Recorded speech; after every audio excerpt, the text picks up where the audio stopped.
الذين آمنوا وتطمئن قلوبهم بذكر الله ألا بذكر الله تطمئن القلوب ألا بذكر الله تطمئن القلوب. نقصان بھی ہوتا ہے مختلف شکلوں میں، اسے مار بھی کھانا پڑتی ہے کئی دفعہ. تو آپ نے اپنے ارلی ایام جو آپ کی یعنی ارلی ایج کے جو دن تھے جب حضور قبلہ عالم خواجہ خواجگان والی مہری شریف کی بارگاہ میں آپ گئے، حضور خواجہ رباب الدین صاحب کی. آپ فرماتے میرا ارلی ٹائم تھا اس وقت. تو ہمارے علاقے میں ایک صوفی بزرگ تھے، وہ ہر وقت لوگوں کو دعوت دیا کرتے، جہاں کوئی ملتا اسے وہ نیکی تک بلاتے تھے. تو فرماتے ایک دفعہ وہ جہلم شہر سے واپس تیرا غیب اس جگہ کا نام ہے، جہلم سے نکلو تو ساتھ ہی ہے وہ میر یا پانلہ کے فاصلے پر ہے. ادھر ساتھ وہ کچہری ہے جہاں عدالت جسے کہتے ہیں، مجسٹریٹ کورٹ کہہ لو یا اس طرح کا. تو ادھر باہر فرماتے ہیں کہ وہ کھڑا تھا اور لوگوں کو کچھ تبلیغ کر رہا تھا، دعوت دین دے رہا تھا.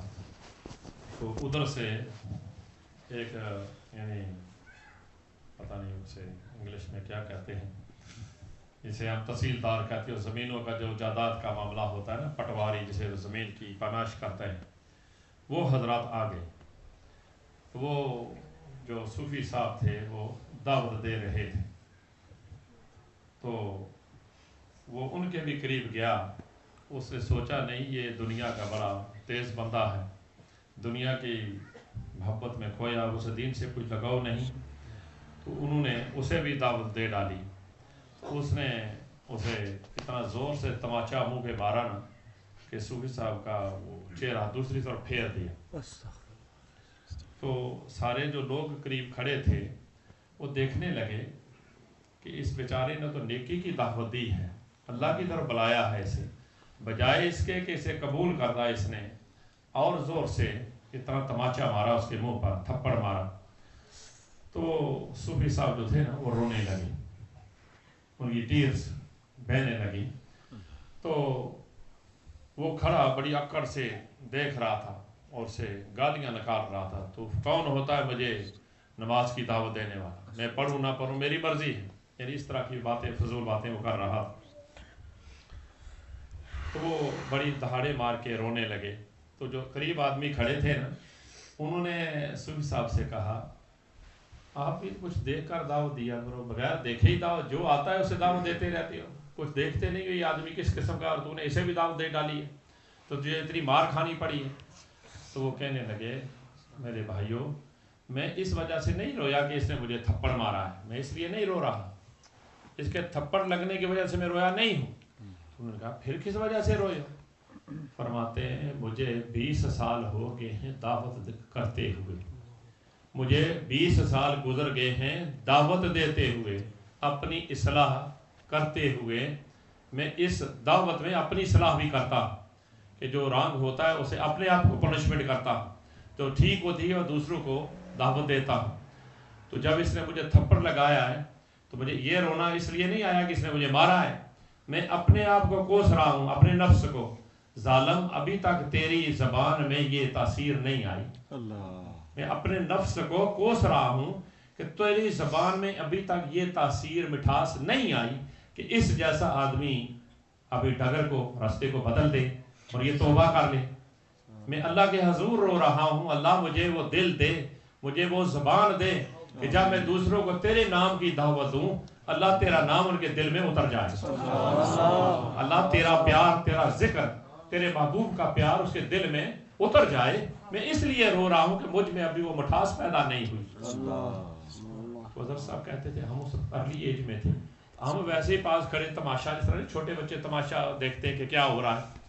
تو فرمایا جب اس نے اس طرح کی محبت کی باتیں کی نا تو وہ تحصیلدار گھوڑے سے ادھر کر نیچے اتر آیا، جو بڑی اکڑ کے بیٹھا ہوا تھا گھوڑے سے اتر کے نیچے آ گیا اور اس کی اس جگہ کو پکڑ کے معافی مانگنے لگا، مجھ سے غلطی ہو گئی ہے، مجھے تو معاف کر دے، مجھ سے غلطی ہو گئی ہے، اللہ کے لیے مجھے معاف کر دے، میں کچھ اور سمجھ بیٹھا تھا، میں کچھ اور سمجھ بیٹھا تھا، تو نکلا کچھ اور ہے۔ حضرت صاحب یقین جانیں جب آپ نے یہ بات کی آپ خود رونے لگے، آپ خود رونے لگے، کہنے لگے میرے بابا خواجہ نواب الدین فرمایا کرتے تھے دل سے جو بات نکلتی ہے، دل سے جو بات نکلتی ہے اثر رکھتی ہے، پر نہیں پر طاقت پرواز مگر رکھتی ہے۔ فرماتے تھے دل سے جو بات کی جائے نا رب کو راضی کرنے کے لیے، اللہ کو خوش کرنے کے لیے، فرمایا وہ اتر جاتی ہے دل میں۔ یعنی اتنا آکڑ خان آدمی وہ جس نے چند لمحات پہلے اسے تماچا مارا تھا، تھپڑ مارا تھا، جب اس کی باتوں کو اس نے سنا کہ میں تو کچھ اور سمجھ بیٹھا تھا پر یہ نکلا کچھ اور ہے، یہ نکلا کچھ اور ہے، یعنی اس کا وہ رونا جو ظاہری سمجھے تھے کہ اس تھپڑ کی وجہ سے رویا، جب اس نے اپنی اندر کی بات کہی نا کہ میں اس وجہ سے نہیں رویا کہ اس نے مجھے تھپڑ مارا ہے، میں اپنے نفس کو رو رہا ہوں کہ ظالم 20 سال ہو گئے تجھے، 20 ایئر ہو گئے تو انہیں دعوت کرتے ہوئے، آج تک تیرے دل میں وہ چیز پیدا نہیں ہوئی، نہ تیری زبان پہ وہ لذت آئی ہے کہ اس جیسا آدمی جب سنے تو اس کے دل میں تیری بات اتر جائے، تیری بات جو پیار کی اس کے دل میں ڈھل جائے، تو میں اپنے آپ کو کوس رہا ہوں کہ میں ابھی اس لائق نہیں ہوا۔ بابا جی صاحب فرمانے لگے ہم چھوٹے تھے اس وقت اور اس کی باتیں ایسی تھی کہ وہ دل میں گھر کر گئی، دل میں اتر گئی، اور اس کے اخلاص نے، اس کے اندر کے اخلاص جو خلوص تھا نا، اس کا اندر میں جو درد تھا، جو آقا کا پیار تھا، اللہ کے ذکر کی جو لائٹ چل رہی تھی، اس نے اسے گھوڑے سے اتار کر اس کے پاؤں کے نیچے کر دیا، جو اوپر سے نیچے اترنے والا نہیں تھا، اتنی آکڑ میں تھا، مگر اخلاص کی باتوں نے، خلوص کی ان باتوں نے اس کے دل و دماغ پر ایسا اثر کیا، وہ گھوڑے سے اتر کر نیچے آیا اور اس سے معافی مانگی، فرمایا اللہ کے لیے مجھے معاف کر دے، میں کچھ اور سمجھا سا تو نکلا کچھ اور ہے، آج کے بعد میں وعدہ کرتا ہوں میں نماز پڑھوں گا، آج کے بعد میں وعدہ کرتا ہوں میں نماز پڑھوں گا۔ میرے دوستو اخلاص بڑی چیز ہے، خلوص صدق بڑی چیز ہے، اپنے آپ کی اصلاح کر لی جائے، کرا لی جائے، یہ سب سے بڑی چیز ہے۔ فائدہ مند عقل مند وہی ہے، دانا وہی ہے، واعظ وہی ہے جو اصلاح کر لے یا کرا لے، قرآن نے اسے ہی عقل مند کہا ہے۔ اللہ مجھے اور آپ کو اپنی اصلاح کرنے اور کرانے کی توفیق عطا فرمائے۔ تو خدا کے نیک بندے انتہائی سادہ ہوتے تھے، مگر اللہ نے انہیں پاور بھی دی ہوتی تھی، اس کے باوجود انکساری میں رہتے تھے۔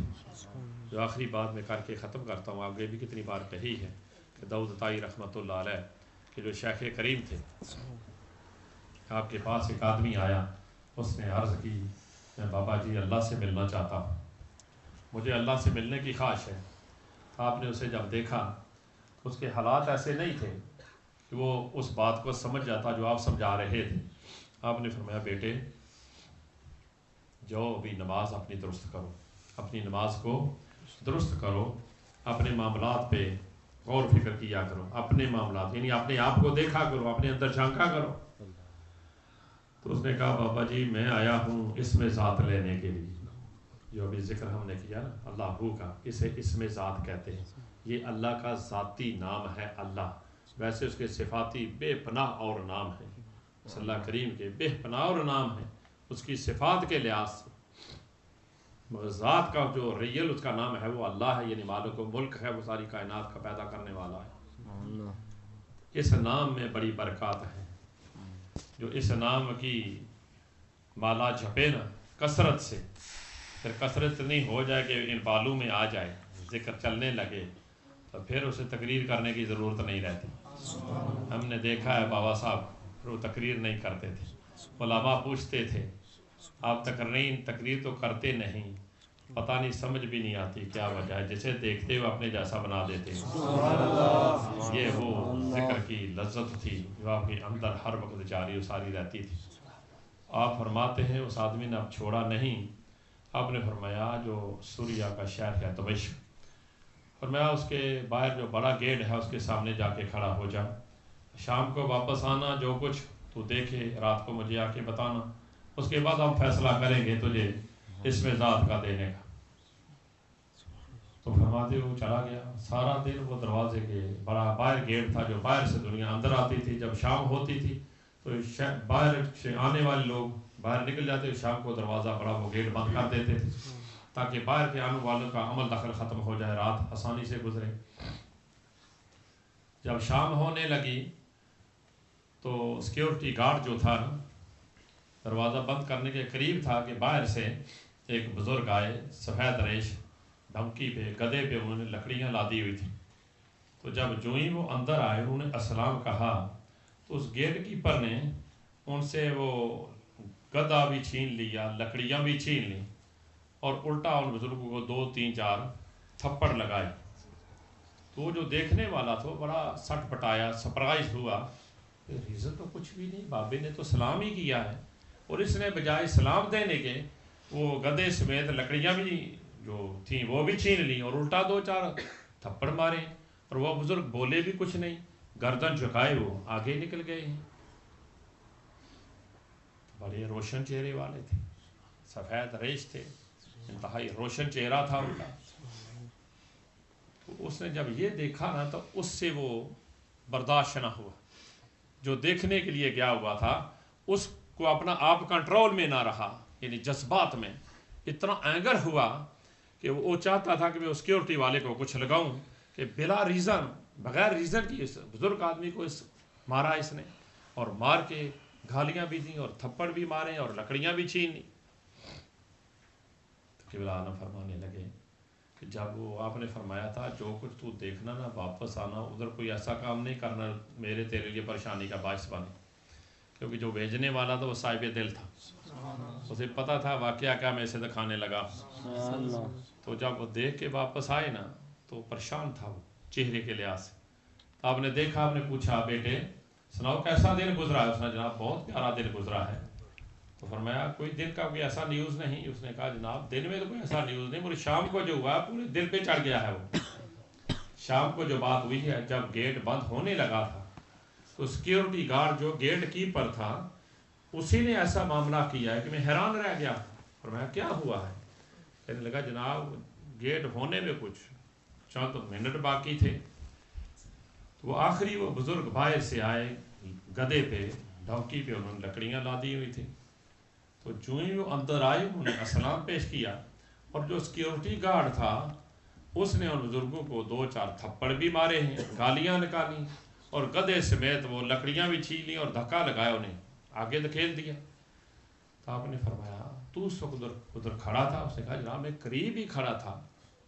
فرمایا اس وقت تیری کیا حالت ہوئی ہے جب یہ ایکشن معاملہ دیکھا ہے، تو نے کیا فیل کیا؟ اس نے کہا جناب کچھ نہ پوچھو میری کیا حالت ہوئی ہے۔ فرمایا کیا تمہاری کیا فیلنگ تھی؟ اس نے کہا قسم خدا کی اگر آپ نے مجھے منع نہ کیا ہوتا میں اس کو ادھر ہی چیر پھاڑ دیتا، میں اس کو، اس آدمی کو جس نے یہ اس بزرگ کو مارا ہے، یعنی ریزن کے بغیر مارا ہے، جو مجھے دیکھ کر مجھے انتہائی افسوس ہوا اور میں غصے سے ہوا کہ اسے مار ڈالوں، اور آپ نے منع کیا تھا، اس وجہ سے میں نے اسے کچھ کہا نہیں۔ فرمایا وہ جو بزرگ تھا جسے مار پڑی ہے اسے تو جانتا ہے وہ کون؟ کہتا جناب وہ جانتا تو نہیں ہوں، مگر بڑے روشن چہرے والے تھے، انتہائی تابناک ہوتا ہے روشنی دینے والا چہرہ، تو دیکھو نا تو اللہ یاد آ جائے۔ رسول اللہ نے فرمایا اللہ کے بندے کی سائن نہ تجھے بتاؤں؟ صحابہ نے عرض کی یا رسول اللہ فدا کا امی بابی، ہمارے ماں باپ قربان جائیں، بتا دیجئے۔ فرمایا اللہ کے بندے کا سائن یہ ہے جب اس کے چہرے کو دیکھو تمہیں اللہ یاد آ جائے۔ فرمایا سنا تو نے کیا فیل کیا؟ کہتے وہ اللہ کا کوئی بندہ تھا، اللہ کا خاص کوئی بندہ تھا جناب، اس نے مار بھی کھائی ہے، گالیاں بھی سنی ہیں، اور لکڑیاں بھی دے کے بڑی خاموشی سے گردن جھکا کے آگے نکل گیا ہے۔ فرمایا میرے بیٹے کو پتا تھا کون ہے؟ کہتا حضور مجھے پتا نہیں۔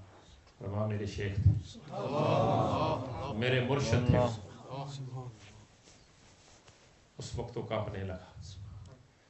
فرمایا جس چیز کی تو تلاش میں آیا تھا نا میرے پاس، تجھے خواہش تھی میں اسم اعظم پاؤں، اسم اعظم لوں، فرمایا وہ بھی انہیں حاصل تھی۔ وہ بھی میرے شیخ کو یہ سعادت حاصل ہے، یعنی اللہ کا ذکر کی وہ نعمت اسے حاصل ہے اس میں ذات کی. میں اللہ کی قسم اگر اٹھا کر آنکھ وہ دیکھ لیتا ایک بار اسے تو ادھر ہی وہ اس کا سارا کام کر دیتا. اور کمال یہ ہے بیٹے کہ طاقت ہو کر بھی زور لگایا نہیں، طاقت ہوتے ہوئے بھی زور نہیں لگایا، یعنی اسے نقصان نہیں پہنچایا. جو قرآن نے کہا ہے نا جب جاہلوں کے ساتھ واسطہ پڑھو، تمہارا واسطہ پڑ جائے تو کیا کرو؟ کالو سلامہ کہہ کر آگے گزر جاؤ. جھگڑنے کی ضرورت نہیں ہے ان سے، ایسے لوگوں سے جھگڑنے کا کچھ فائدہ نہیں. فرمایا آپ نے دیکھا یہ جاہل ہے، یہ سمجھنے والا نہیں ہے، اس سے جھگڑا کرنا فضول ہے. طاقت ہوتے ہوئے بھی طاقت کو یوز نہیں کیا، آگے نکل گئے ہیں. فرمایا اگر تو اس سے کا ہوتا تو کیا کہا؟ میں کہا جناب میرے پاس ہوتا تو بچنے والا نہیں تھا، ابھی تو میرے پاس کچھ نہیں تھا، تو میں اس وقت اتنے یعنی بہت زور میں آیا تھا کہ اگر آپ نے منع نہ کیا ہوتا تو میں سے چھوڑتا نہیں تھا. فرمایا تو جب یہ پاس ہوتی پھر تو کیا کرتا؟ پھر تو میں ایک آنکھ سے اسے جلا کے رکھ دیتا. فرمایا اس لیے ابھی میں نے تجھے کہا ہے کہ ابھی تو اس قابل نہیں ہوئی. کمال کیا ہے؟ کمال یہ ہے کہ پاس ہو بھی نہ کچھ پھر بھی تحمل ہو، بردباری ہو، انکساری ہو. کچھ ہو نہ تو پھر انکساری ہو. فرمایا درخت پہ جب پھل لگتا ہے نا، پھل لگنے سے پہلے اس کی برانچیں اوپر ہوتی ہیں، جب پھل لگ جاتا ہے تو پھر وہ جھک جاتی ہیں. فرمایا جب اللہ والا بن جاتا ہے نا تو پھر وہ اوپر نہیں چلتا، اکڑتا نہیں، جھک جاتا ہے. اللہ کا فضل جب اس کے شامل حال ہوتا ہے، خدا کی رحمتوں کی برسات جب اس پہ ہوتی ہے، رسول اللہ کی جب نظر ہوتی ہے، مرشد کا جب پیار سے حاصل ہوتا ہے تو پھر وہ اکڑتا نہیں، جھک جاتا ہے. کوئی مار بھی جائے، کوئی کہہ بھی جائے، خاموشی سے آگے گزر جاتا ہے. فرماتے وہ لوگ ہیں جو اس بوجھ کو اٹھاتے ہیں، اللہ کے ذکر کے بوجھ کو. یہ آسان نہیں ہے، یہ وہ نور ہے جب پڑھے نا تو ہر چیز کو یہ توڑ پھوڑ کے رکھ دیتا ہے جب تک بیلنس نہ ہو. اس کے لیے پریکٹس کرنا ضروری ہے. پریکٹس میں ایک پرفیکٹ ہے، اور مطلب اسی لیے وہ 20 سال 25 سال 30 سال تک ساتھ بٹھاتے ہیں، اپنے اسے اپنی نگاہوں کا سیک دیتے رہتے ہیں. مرید اسے دیکھتا ہے، مرشد اسے دیکھتا ہے.